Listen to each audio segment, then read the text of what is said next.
Le Big Rocker a grandi. Adrien Gallo a désormais 32 ans. La trentaine passée demande plus d'exigences et de travail. C est un autre rapport aux choses, nous dit elle, artiste dont le 2e album solo, Là où les saules ne pleurent pas, sort ce vendredi. En parallèle des morceaux signés pour son groupe, Les Bébés Brunes, le chanteur a travaillé à ses chansons au style intime. J en a écrit plusieurs en pensant à mon père, le réalisateur Jean-Pierre Gallo, disparu en me tenait assez je voulais les sortir un jour où elle en 2019. Il est devenu lui-même papa, cela chamboule ma vie. Je me suis affaire sur cet album lors de leur naissance. J'avais envie qu'il soit le lien entre mon père et mes enfants.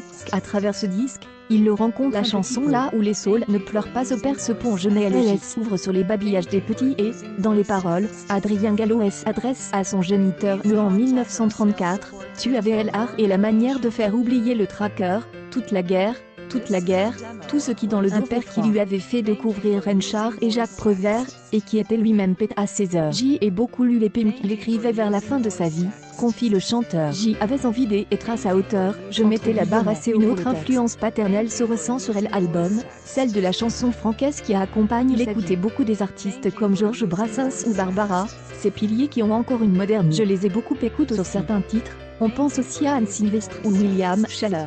Inspiration tout autant revendiquée et expliquant la tonalité nostalgique et mélancolique émanant de cette impression est renforcée par la réalisation à elle ancienne de l'opus, avec notamment un quintet de cordes, de violons, un violoncelle, un alto et une contrebasse.